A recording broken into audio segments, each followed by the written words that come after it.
poponețule, gata, ieși. În sfârșit, ți-ai dat seama că-s nevinovat, ha?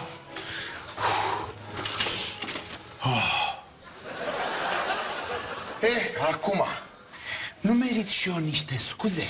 Nu, poponețule, merit eu recunoștință eternă că nu te-am lăsat să putrezești acolo, că după cum miroși, cam începuseși.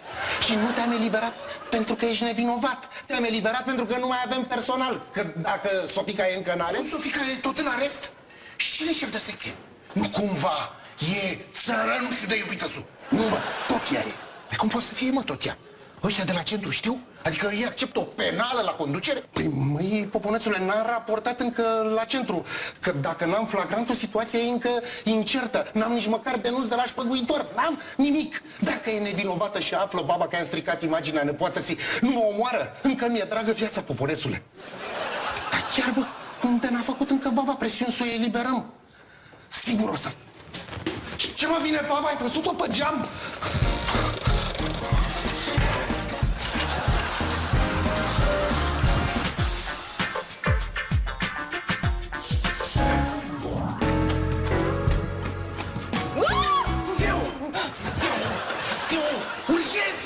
Mi-a zis Mateescu că Sofica e pe cale să iasă din arest, că face baba presiuni să o scoată și trebuie să-i dăm lovitura finală acum, cât mai e acolo, să nu mai iasă niciodată, că dacă iese, ne-a terminat pe amândoi.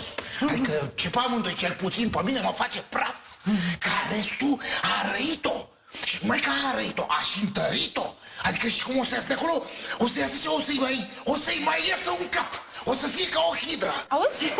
Tu știi că așa bărbos nu mai semeni cu papa, semeni cu Bluto. Concentrează-te la ce vorbesc eu cu tine.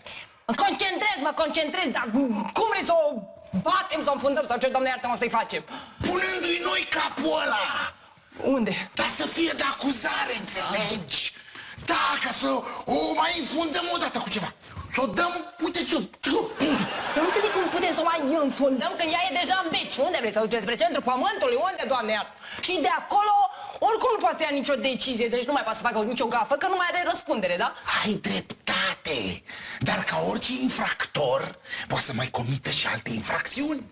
Ca de exemplu, să evadeze. Grivei! Și-a convins ce să facă asta? Măi, iubitul, vorbesc SF-uri. De ce are va da? De ce? Că pe Chiorete l-are la ușa pivnitei, deci nu-i duce dorul. Asta e Chiorete. Ha! Lansăm zborul că Chiorete o înșală. Când nu e acolo cu ea la ușa pivniței, își face de cap pe colo și pe colo cu alta și cu alta. Înțelegi? Pentru că ea nu poate să-l controleze atunci. Da, e cum? Și ea o să creadă din părți. Pă, Chiorete e un țărănuș ăsta, târșălos. De unde a aerotat de Casanova? Știu. Îi spunem că baba, adică mătușica ei, e pe moarte și vrea să o mai vadă odată. Ba, mai mult, o cheamă la ea ca să o pună să aleagă ce parte din moștenire să-i lase. Îi dă ei prima opțiune și spune că o să pună botul pentru că ea are nevoie de bani ca să facă nunta cu țărănușul. Păi, dar ce stăltăreți ești pentru Bluto. Sună plauzibil, dar dacă mă știu eu pe babă, pare nemuritoare. O sun tu pe Sofica și te prefaci cu vocea lui baba și o chem la ea. E bine? Ești milițian? Nu, de ce? Păi, Sofica are mobil, semnal în beci? Nu, n-are. Deci trebuie să te duci să-i transmiți personal. Corect! Am fugit până când n-o sună ea pe baba aia adevărată. Bă! Tu m-ai făcut babă? Ha! Bravo! Mamă, ce bine ți-ai intrat în rol! Bă, te sparg, Bluto! Vino, face cu test. Păi ce credeai, mă, că a încetat competiția? Cine aduce mai mult, ăla-i boss. Hai, sar cu cașcavalul pe covertă ca să ne numărăm, ia. Dar ia săr tu primul pe poză, de ce eu? Cu mare plăcere, pârlitule. Că tocmai mi-a venit o tranșă nouă de arestați. Ia uite aici. Sunt toți. Uite, să vezi și tu cum arată banii proaspăt făcuți. Știu, pupăzăiule, că și ai mei tot proaspeți sunt. Că de-abia a tipărit Banca Națională. Că ce să fac, băi, eu de acolo scot? Bani curați, nu murdar ca ai tăi. Și ce te faci? Că este exact aceea sumă ca și a ta. Cum ți-a trecut și fia pe la ureche, n-ai văzut? Aha! 100 de lei. Te-am bătut? Eu sunt șeful. Cine a luat 100 de aici? Am pus-o pentru lumină. Opa! Deci nu erau banii tăi. Vezi că ți-a luat pupăză. Cotisez, je vous prie. Na, mă, ia! Ia uite pupăză cum nu mai e șef. Te bucur degeaba, frecanțiule, că tot a mea o să fie șefia. Că n-am cum să nu mai fac niște bani până diseară. Sofica, ai nevoie de ceva? Da, de libertate am nevoie. Dacă vrei să te simți puțin mai liberă, îți pot oferi eu dormitorul meu. Ce faci, pupăză, joci murdar? Vezi că nu e pe de-astea. Bă, Mersi, pupăzoi. Da. Doar mersi și atât, sau? Auzi, pupăză, tu îmi cer cumva șpagă? A, nu, vreau măcar o pupică așa, Auzi, trimite-l sus pe agentul de pază, că dormitorul are geamuri și trebuie să mă păzească să nu evadez. Imediat. Salutare! Unde e, mă, Sofica? Că am ceva de vorbit cu ea. e sus în dormitorul matrimonial, că are regim preferențial. Bravo, bravo, normal.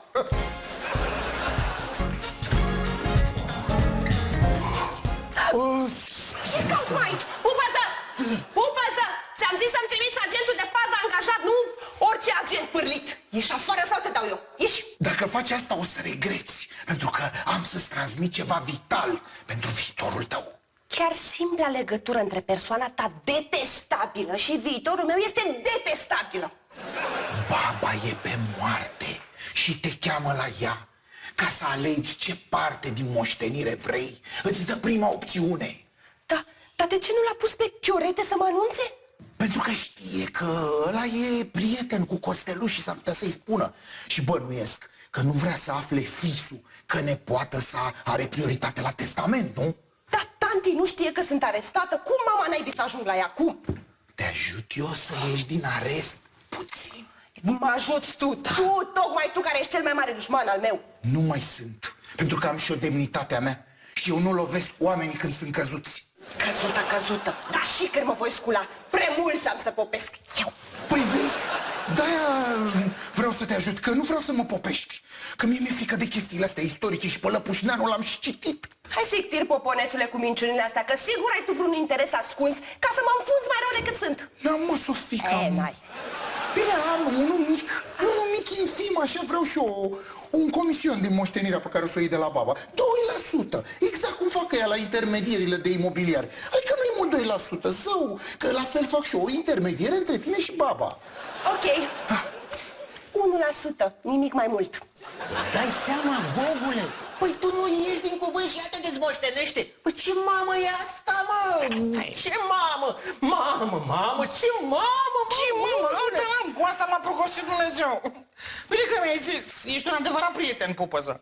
Da, Costeluș, da. Pe lângă mulțumirile pe care, apropo, nu mi le-ai dat, aș vrea și un mic procent din moștenire, că dacă nu ți-aș fi spus eu, rămâneai fără nimic.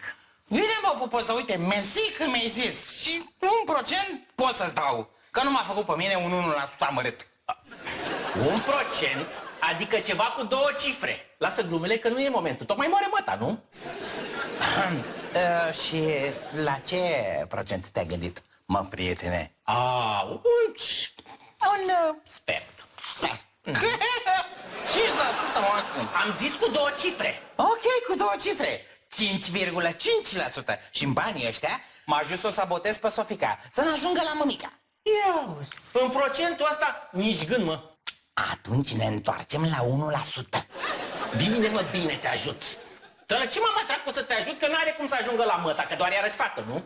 Da, normal că e arestată, dar cine o păzește, a? Chiorete. Crezi că Chiorete n-are interesul să o scoată de acolo? Ca să pună mâna pe cât mai multă moștenire, să-și asigure viitorul? Vezi?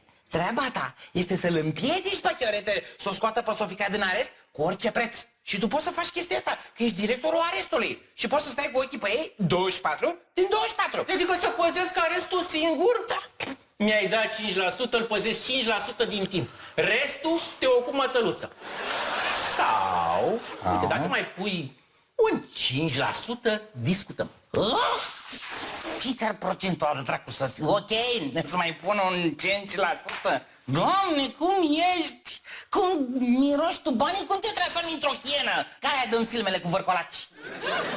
Păi, tocmai asta e problema de care vreau să discutăm. Aoleu, să nu zici că o să-ți crească mânghie și păr pe cap. Nu să-mi crească pe naiba, că de fapt eu nu simt niciun miros de bani, mă. Așa că dăm tu un mic avans ca să miros că înțelegerea noastră este viabilă. Și să am și eu o motivație, ca să nu crească, înțelegi? Ei, și eu de unde să-ți dau un mic avans pe care să-l miroși când am mâncat ciuciu din moștenire? Păi stai, mă, Gogule, că am zis un mic avans, adică, de fapt, câteva milioane, o sumă fixă ca să nu te mai stresezi cu procentele, na? Câteva milioane, o să mă fixă. N-am la mine, trebuie să mă uit să scot. Da, că altfel. Ce? Cresc unghiile, îmi iese păr. Chiar îmi iese păr pe cap? Da, și îți crești și colți. Nu, colț nu, că o să fiu peltic. Prost! Ca emitentul. Hai, treci la următorul, next. Auzi, dar de fapt nu ne trebuie niciun plan. Că o să te scoată Chiorete, care e gagică tu. Nu o să mă scoată niciun Chiorete, că el nu e milițian ca tine. Știe că o să fie acuzat de complicitate la evadare și o să rămână fără cervici. Stai așa, că acum îmi dau eu seama. Tu de fapt vrei să-l sabotezi pe Chiorete, să rămâi tu singurul candidat la șefia secției, nenorocitule. Poți să crezi așa ceva? Dar noi nu o să te scoatem ilegal. Nu, o să te scoatem pe motiv că mergem la doctor. Am fișa medicală beton, n-am nicio problemă. Mergem la un control ginecologic. Da, că ești femeie și ai dreptul din când în când să faci din astea, nu? Și pupăză, n-are aici serviciu medical, da? Da, să știi că asta ar merge. Da, nu o să mă escorteze Chiorete, că el e iubițelul meu și o să bată la ochi. Tu o să mă escortezi. Eu? Da, tu. Păi la ginecolog te duci de obicei cu iubițelul tău, nu cu un necunoscut. Hai, lasă, că nu mi-ești necunoscut, mă cunoști foarte bine. Dar nu te cunosc în probleme ginecologice, că eu n-am avut onoarea să te cunosc. Nu o să ai nici în visele tale, mă. Auzi, dar nu mai bine te duci tu singură. Că asta e o chestie intimă. Hai, bă, că eu am încredere în tine, că tu ești femeie serioasă, o să te întorci. Plus că n-aș vrea să creadă Chiorete că cine știe cum am benoclat eu pe geam la controlul tău ginecologic. Că ăsta, când l-apucă pandaliile de gelozie, e periculos rău. Poponețule, tu mai ești sănătos la minte? Păi noi doar mințim că mergem la doctor. Noi de fapt mergem la tante, ai uitat, ai zăpăcit definitiv. Controlul apare doar pe hârtie. Corect! Dar mă, de la atâtea planuri, uite, m-am... Deci poți să o escortezi liniștit, că o să zic că a fugit pe geamul cabinetului. Vandame, banul la ban trage și împreună la prietenul lor cel mai bun. Adică la mine. Pregătește-te să devii sclav, că până diseară mai fac rost de niște sutici. Cam câte așa? Atâtea câte să facă diferența dintre șefie și sclavie. Minciună, că dacă Sofica e în arest, n-are curaj niciun reținut să te șpăgoiască. Lasă-o pe asta. Dar nu de la arestați fac banii, tântălăule. Îmi dă gogoașă. I-am făcut un serviciu și urmează să-mi dea comision. Aha, și când te-ai trezit dimineața, eu eram șef aici în casă. Gogoașă, când îmi dai banii ăia? Că simt că-mi cresc unghiile, părul pe cap, știi tu... Ha! Că mă duc să-i scot de la bancomat. Tu să fii cu ochii pe cine am vorbit. Să nu mai ochi. Și dinți. Fără dinți, că nu-ți place să fii peltic. Da. Cum e, mă, firipiciule? Ce ți-o duce ăla, mă, mărunțiși de la bancomat? Păi de la pot să scot și eu oricând în dobânzile de la depozit. Nu e niciun mărunțiș ofticosule. E dita mai procentul din averea pe care o moștenește de la măsa. În ce secol? Zilele astea, maxim până la sfârșitul săptămânii. Că baba e pe moarte. Și mie îmi revine 10% de la Gogu pentru că i-am salvat averea. Da, băi, păi atunci lasă că ne socotim noi la sfârșitul săptămânii. Da, sigur că da. Da, până atunci poți să-mi faci o citronadă. Asta ca să te pregătești mental pentru funcția de sclav pe care o să o deții. N-am timp, pupăză, că trebuie să fac lista cu atribuțiile pe care o să le ai tu când o să-mi devii mie sclav. La pariuri am avut întotdeauna noroc. Că așa am avut cu mama. Boftos! Hai să adunăm bănuțul. Nu pot să cred! Cum o să iei gol în minutul 92, cretinule? te pomenești că mi fi pierdut norocul. Pariuri sportive, cotă de 200%. Păcat că n-am banii, dar o să-l sun pe Gogoașe, că ăla sigur o să vrea să bage când aude cât e câștigul. Sau vrei să te bagi tu? Zic care-i pontul să văd dacă merită. Deci nu era norocul meu. Era lui Chitra. Păi atunci să-l batem cu propriile arme.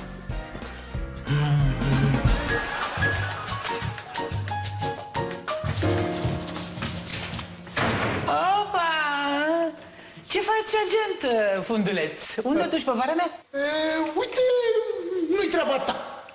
Da, adevărat că nu e treaba mea. E treaba lui Pupăză. Pupăză! Alarmă!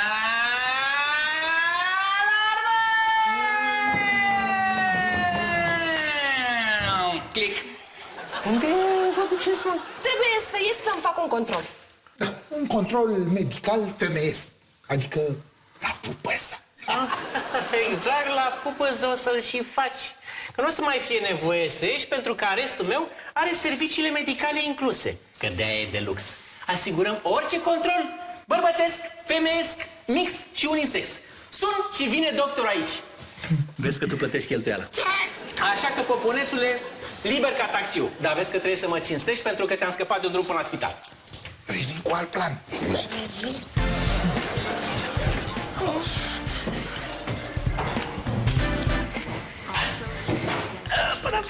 Ați văzut, mă, ce i-au bătut ăia pe Barcelona? Sunt praf în ultima vreme, frate.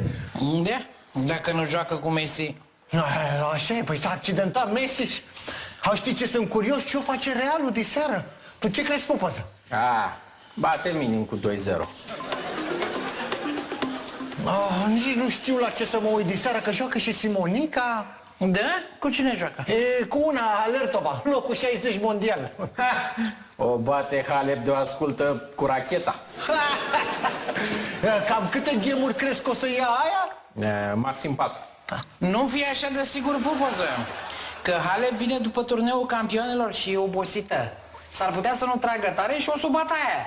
În tenis nu ești obosit niciodată, bă, că acolo se joacă pe milioane de euro. Adică exact banii pe care nu o să ai tu în viața ta. Milioane. Am vorbit cu doctorul și vine în maxim 30 de minute. Că acum avea un botez. Ăsta, un consult. Auzi, Pupăză, zis să nu mai vină, că n-am nevoie de niciun control. Vrei doar să ieși așa, la o plimbărică, hă? Nu, Pupăză, vreau să merg la mătușica, că e pe moarte și vrea să mă vadă. Ce face, mă? Băi, Sofico, lasă vrăjeala, că dacă era pe moarte știam. Că e vorba de testamente, moșteniri. Crezi că se poate ca tocmai eu să nu știu chestiile astea? Nu cumva Poponeț vrea să-ți întindă o capcană? Ca să te facă să pleci, să poți să te dea evadată. Vrei să zaci în pușcărie pentru tot restul vieții? Eu înțeleg că vrei să o impresionezi cu gestul tău riscant ca să-ți lase cât mai mult. Dar degeaba moștenești dacă o să fii după gratii. Nu mai bine stai tu liniștit aici și aștepți ca să vezi testamentul? O să înțeleagă de ce n-ai venit, că doar ești în arest, nu? Pun 100. 1, 0, 0. Dar dacă nu mi-ajung 14 milioane? Și sigur nu mi-ajung 14 milioane, că 10% din moștenirea lui Gogoașă e clar mai mult. Nu o să-i lase măsa doar ștrambi și țari. Pun 1000. 1000, că n-are cum să-i dea lui Pupăză 100 de milioane, nu? Doar nu e tâmpit. 1, 0, 0, 0. Hai, Simonico, hai, fetița. Adu-i bănuțul lui Van Damme. Gata, am făcut planul. Îi spune lui Pupăză că mergi la spovedanie la biserică. Că și la asta ai dreptul. Și el nu poate să-ți aducă un preot aici, că de când a dat Chix cu capela privată, l-au trecut popii pe lista neagră. Poponețule, te agiți degeaba, că nu mai pun botul la capcanele tale. Păi tu dai cu piciorul la dita mai moștenire? Nu, dar ție pot să-ți dau un picior cu mare plăcere. Ia zi-mă unde îl preferi, în Poponeț sau în fața Poponețului, hă? Wow. Să vină bănuțul, Simonica lui tătuțu. Să vină bănuțul. Nu se poate. Cum, Doamne, iartă-mă să pierzi, mă, femeie, cu numărul 60 mondial? Cum? Mi-ai mâncat banii? O bere. Sunt terminat, dacă află, mă omoară. Ce mă fac? O bate Halep de o ascultă cu racheta. Cam câte ghemuri crezi că o să ia aia? Maxim 4. Nu fi așa de sigur, pupăză, că Halep vine după turneul campionilor și e obosită. S-ar putea să nu tragă tare și o să o bată aia. Băi, ești nebun. A știut cocoșarul. Norocul începătorului. Nu zici că ar trebui să profit de el ca să-mi acopăr gaura?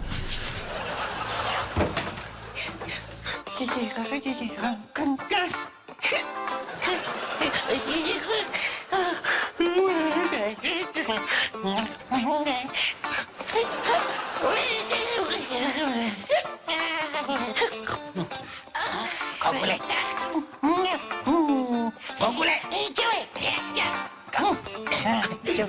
Salut!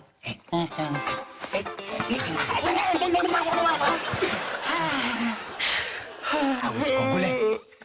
Ia fi atent aici. Sofica! Sofica! Unde-i Sofica? Unde-i Sofica? Nu știu, Gogule, că eu am fost la baie, da. Cred că o fi plecat cu Poponeț la biserică, că a venit la să o escorteze. Ce?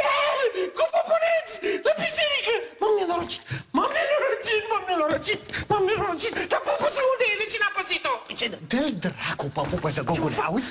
Zi și mie niște pronosticuri la fotbal. Lasă-mă face cu pronosticurile tale, că și așa nu mă pricep! Păi nici nu trebuie să te pricep, Gogule, că oricum nici nu le folosesc eu. Te întrebam doar așa ca să îți testezi flerul, mă. Mamă, dacă ajunge Sofica la mămica, m-am nenorocit! Ce mă fac? Ce mă fac? Știu! Telefonul Sofica! Unde-i telefonul Soficii? Telefonul Soficii! Unde-i? Unde-i? Unde-i? O fi ăsta, Gogule? Da.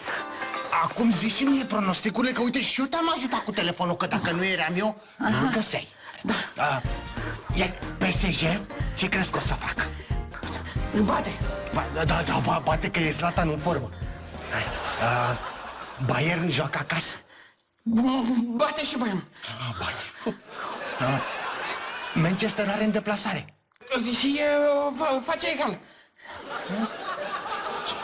Și ăștia e lui Hagi? Ăștia e lui Hagi, joacă bine, ca să nu fie rău. Să aud viața mea de matale. Și semnul exclamării și sand. Sand. Dar domnul să ajungă la timp. Sand. Nu pot să cred! Uite-mă! Uite-mă ce mi-a scris o ficuța mea! Idina! Nu mai vreau să aud în viața mea tămatale. De ce? De ce am făcut? Deci, bre, o fi borșită pe matale, că n-ai făcut nimicuța ca să o scoți de la rest. Păi de unde să știu, mă, milițiene, dacă eu abia acum am aflat? Dar tu dacă știai, de ce nu mi-ai zis, mă, nimic, hă? Din cauza ta ești acum Soficuța o stigată pe mine, ție mi-am frică. Păi, mai dacă pumnul ăsta greu, cetă. Eu am scris Haterincă că e harneală, că o bagă la mișto și o scoate imediat. Nu să știu. Și matale, în loc să te duci să o ajut, să o scoți de acolo, stai și te pui cu omorul pe mine, ca să o mai super o dată. Că ai și pumnul la greu. Hai grijă la ușă, că știi cum faci. Da, știu. Nu ți-am zis, bre? Ce sărace ești! Mi-a prins să fi... Că mă apucă spumele!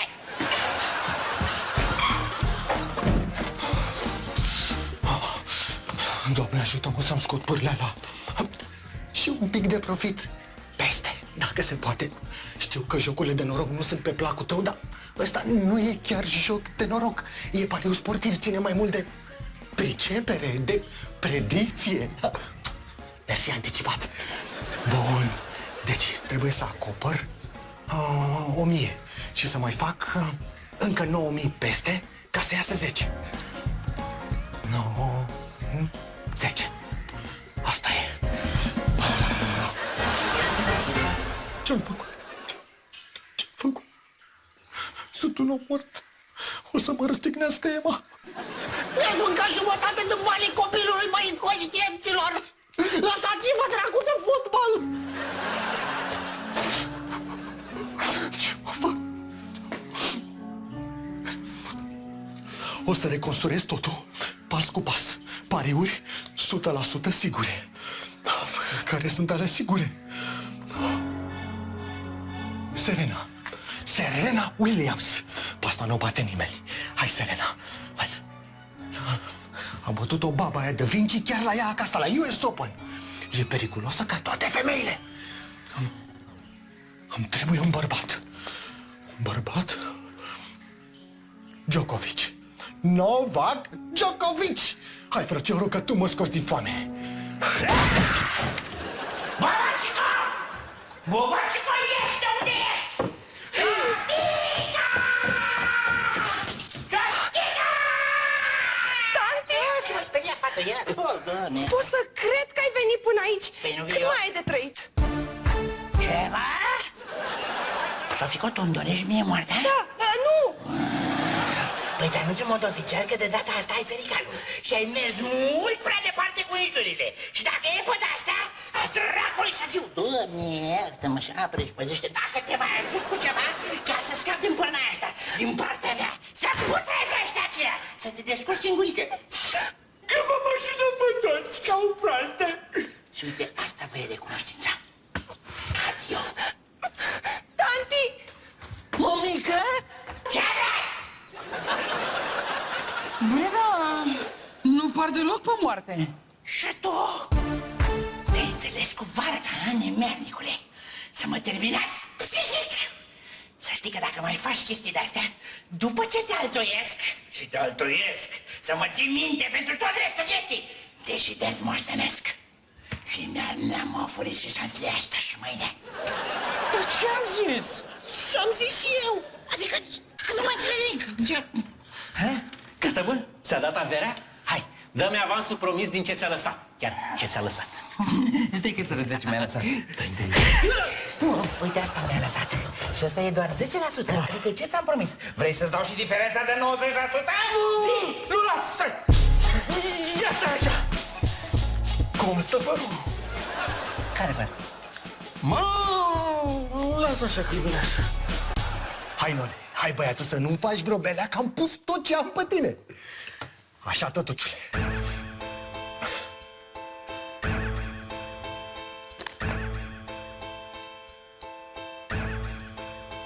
Am pierdut tot. Madame, trebuie să scoți și tu niște bani, că ne trebuie. Nu mai pot să scot bani pentru că... Dar de ce să mor? Nu pot să fiu atât de laș încât să las copilul orfan. Trebuie să lupt. Doar am fost soldat NATO. Trebuie să lupt, să reclădesc. Pentru că zi odată. Pentru că am prins o ofertă de titluri de stat cu o dobândă fabuloasă. Și am plasat toți banii acolo pentru câteva luni, pisică. Ca să-i dublăm pentru bebe.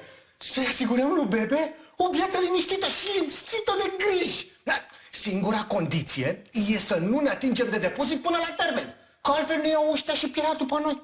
Pierdem dobânda, o să ne ia comisiuni de retragere, plătim și parcarea. Deci, sigur, ieșim pe minus. Așa că, pentru câteva luni o să strângem și noi cureaua și o să trăim doar din veniturile mele salariale. Ne sacrificăm pentru bebe. Câte luni? Poftim? Câte luni nu avem voie să ne atingem de bani? Luni! Câte luni, băi? Uite că n-am fost atent, pisică, că m-am luat cu actele acolo și nici nu m-am uitat, dar mâine sun la trezorerie că ei mi-au scris titlurile și o să-i întreb. Și pe urmă o să spun și ție. Păi cum nu le ții aici? Aici? Nu, pisică, le țin la ei. Că au parcare păzită. Nu pot să le țin aici, vrei să mi saboteze pupăză? Că doar știi că ar face orice să devină șef. Și uite-l cum asculta la ușă. Scoate banii, Vandame, că a venit deadline-ul. Hai să vedem cine-i șeful. N-am mă niciun ban, poți să fii tu șef. Cum era și de așteptat. Păi atunci mișcă și aspiră în dormitorul, sclavule. Dar ai grijă să nu-mi lași păr. Bravo, mă, iubire! Bravo? Bravo! Pentru că alții în locul tău ar fi intrat în tot felul de combinații dubioase să mulțească banii să câștige șefia. Dar tu nu, tu nu. Tu ai pus bănuții la loc, sigur, îndurându milința chitrei. Ca un tată responsabil ce ești. Exact, exact. Dacă ai ști cât de greu mi-e. Ai, gata. Hai că te ajut și eu la jmotru, nu? Hai, gata.